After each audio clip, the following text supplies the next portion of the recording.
History, Grade 11. According to the scheme of work, we should do the 8th lesson for 3rd midterm. 8th lesson is World Wars and Conventions. Today, I'm going to do 8.4 United Nations Organization. The fourth part and also the last part of the lesson. I am Taruka Vijayawardena. We can get a clear idea about UNO from this lesson. UNO means United Nations Organization. From this lesson, we are going to study about the formation of United Nations Organization and members of the United Nations Organization. Objectives of UNO, structure of UNO, and also the functions of UNO.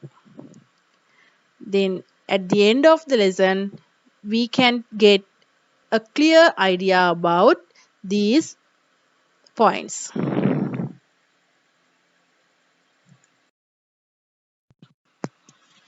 Atlantic Convention. What is Atlantic Convention? Do you have an idea about Atlantic Convention? Now I know you all have an idea about world wars, World War I and World War II. So during World War II, while World War II was going on, the British Prime Minister Winston Churchill and USA President Franklin, they signed the Atlantic Convention in August 1941. What is this? It explained why the Allied forces joined the war, and it focused its attention on receiving international support for peace. It paid attention to protecting the independence and sovereignty of nations. Then, in 1942, first of all, tell me, what are Axis powers? I think now you have an idea about these Axis powers. Yes, in World War II, we learned about Axis powers. The European countries, Germany and Italy, they entered a secret agreement with Japan in 1937. This group was named the Berlin-Rome-Tokyo Axis after their capital cities. Later, the term Axis powers was used to name these three countries. So, what are the Axis powers? German, Japan and Italy. Right. Then, 26 nations who fought against these Axis powers were declared in January 1942 in Washington. So, names of those nations who fought against Axis powers were declared in January 1942 in Washington. The term United Nations was first used here to name those nations. So, who were those nations? Yes, 26 nations who fought against Axis powers. What was the name they used first? United Nations. Okay. In which year their names were declared? In 1942.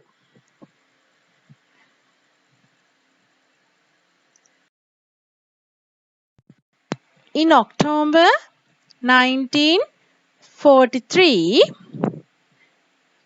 foreign ministers of Russia, Britain, America and China conducted discussions in Moscow about establishing an international organization for peace. In December 1943, in Tehran, the three central powers of the world, who are they? USA President Franklin and British Prime Minister Winston Churchill, Russian leader Joseph. They accepted the proposal for establishing an organization for world peace. So, who were the foreign ministers who discussed about establishing an international organization for peace? Yes, Russian Prime Minister, Britain Foreign Minister, America Foreign Minister, and China Foreign Minister. Then in December 1943, who accepted the proposal for establishing an organization for world peace? Yes, USA President, British Prime Minister, and Russian leader.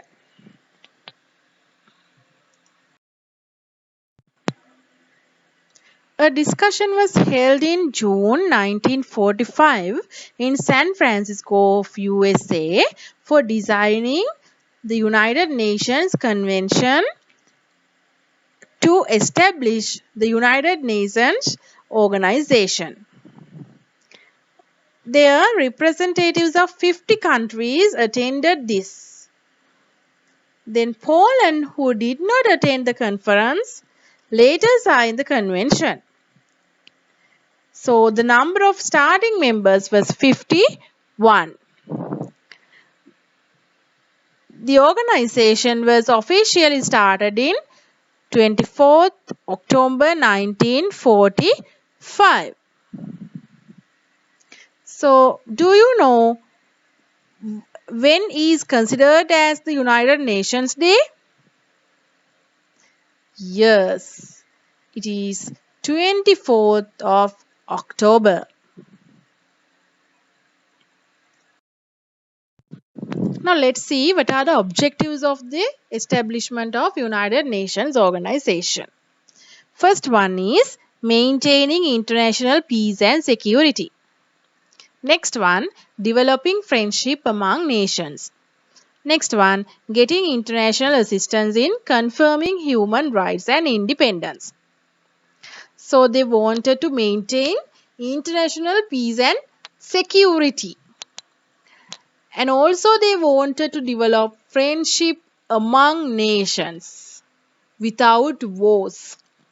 And they wanted to get the international assistance in confirming human rights and independence. Now, we are going to learn about the structure of the United Nations organization. Mainly, there are 6 institutions. They are the General Assembly, the Security Council, the Economic and Social Council, the Trusteeship Council, the International Court of Justice, and the last one is the Secretariat.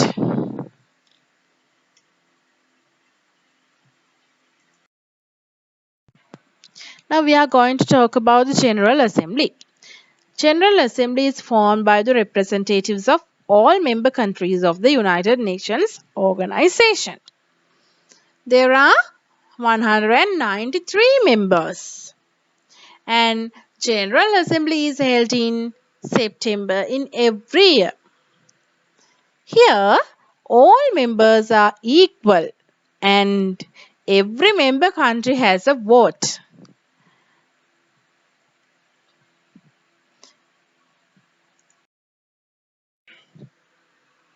Now let's see what are the main duties and powers of General Assembly.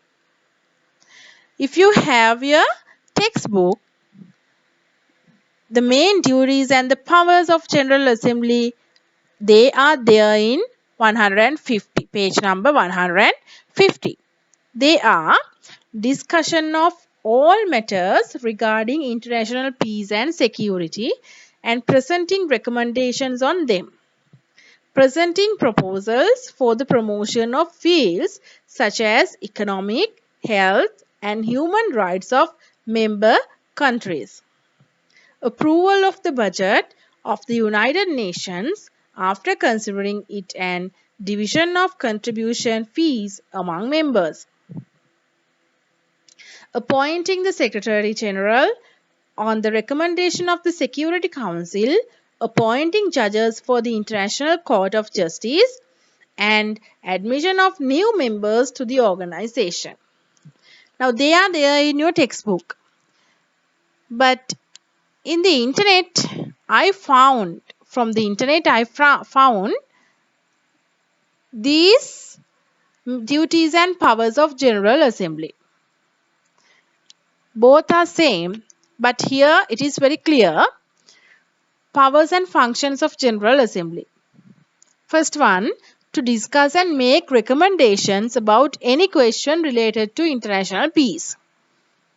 To consider and approve budget of UN and decide the contributions among members. Same thing. To receive and consider reports from Security Council and other organs. To make recommendations for peaceful settlement of disputes. To elect Secretary General on recommendation of Security Council and together elect judges of International Court of Justice and non-permanent members of other organs. Now you can see both are same. From both things you can get idea about the duties and powers. Both things means the textbook and the thing I gave you from the internet.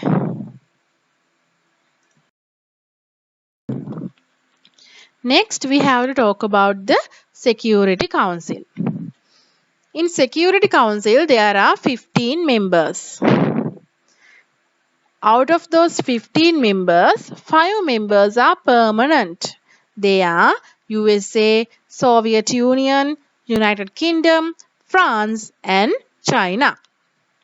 They enjoy veto power. The term of membership of the other 10 members is limited to 2 years. The permanent members, they are enjoying veto power. What is veto power? Yes, veto power means if one member disagrees with a proposal, that proposal would become void. So what is veto power? If one member disagrees with the proposal, that proposal would become void. It's called veto power. So, who are engaged in this veto power?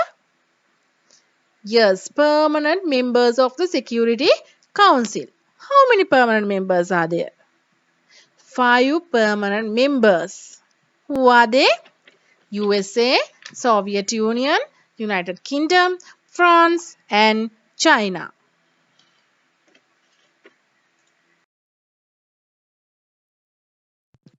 What are the main functions of the Security Council? First one is probe into conflicts and forward proposals to settle them peacefully. Next, imposing economic restrictions. Next, taking military actions if necessary against invaders.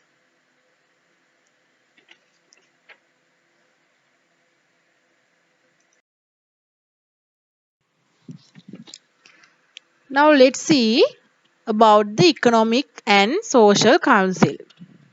There are 54 members in this council. Their term of membership is 3 years. Their main objective is improving economic culture, education and health of the world community with the help of international community. How many members? 54 members. Term 3 years. Objective is improving economy, culture, education and health of which country? No, it's not a country. improving economic, culture, education, and health of the world community. With the help of, yes, with the help of international community.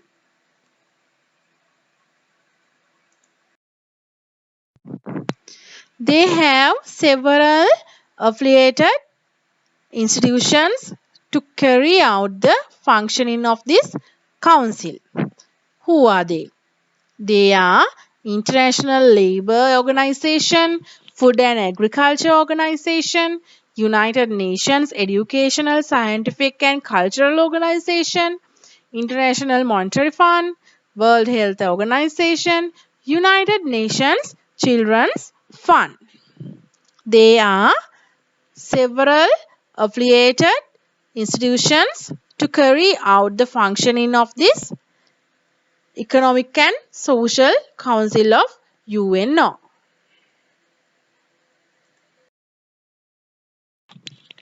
Next one is Trusteeship Council. There were 11 trusteeship territories at the time the United Nations organization was established. All those nations got independence by 1994. So this council became inactive since then.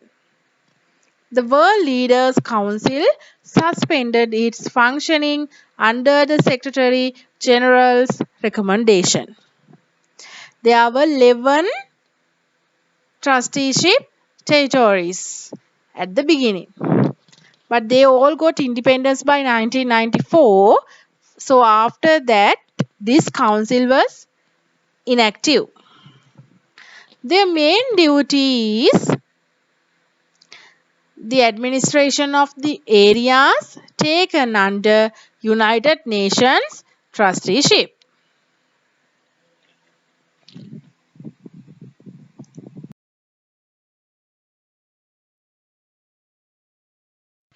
Next one is the International Court of Justice.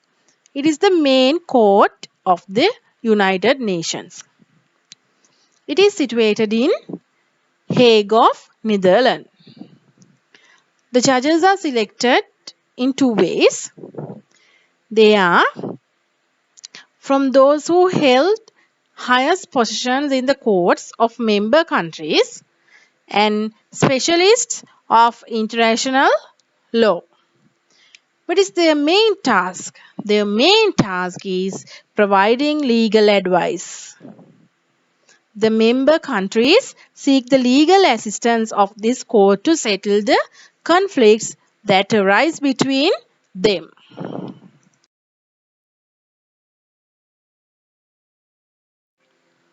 Next one is the Secretariat. It is the main administration body of the United Nations. It is situated in New York City of USA. The chief of this office is the Secretary General,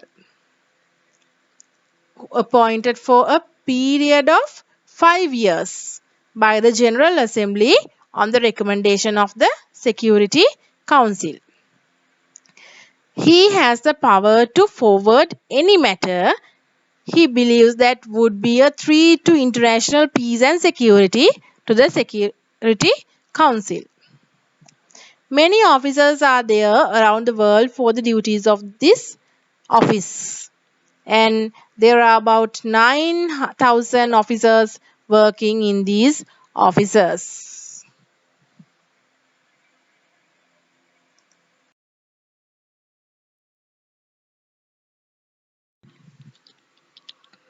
Let's see what are the attempts made by the UN to protect the world peace.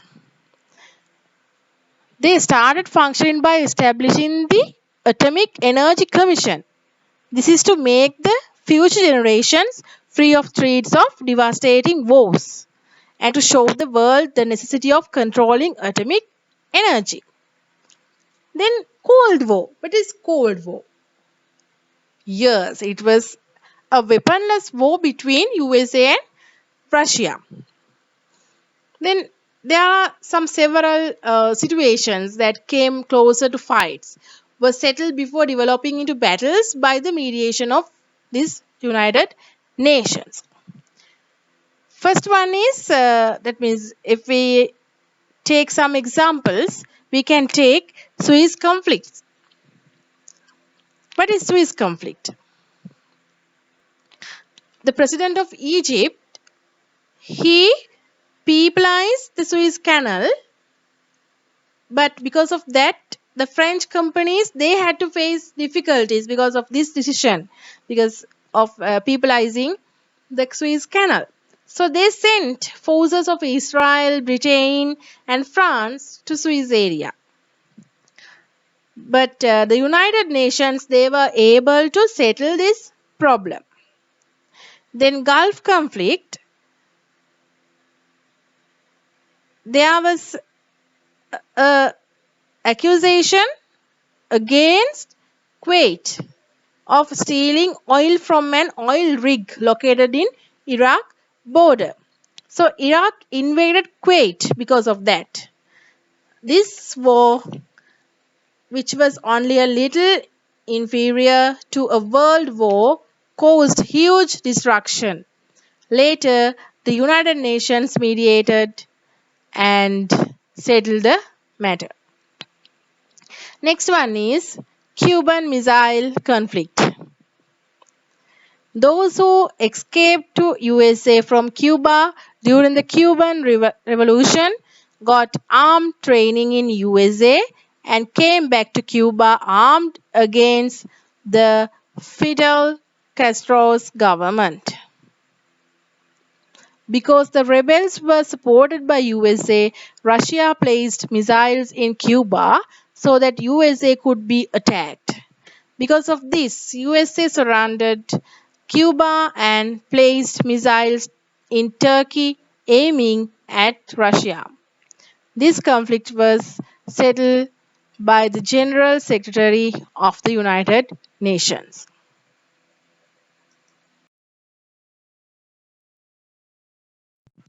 Now let's see the steps the United Nations can take to protect world peace today. First one is imposing economic restrictions. The countries that do not respect the decisions of the United Nations are forced to obey their orders by imposing economic restrictions. Next one, taking steps to limit and control the production of nuclear weapons. When there is information about countries that start producing new nuclear weapons, the United Nations commissions are sent to investigate them. Such commissions were appointed to examine the nuclear weapons in North Korea and Iraq. Next one is employment of peacekeeping forces. The peacekeeping force of the United Nations is employed to control the situation when there are severe battles between two parties.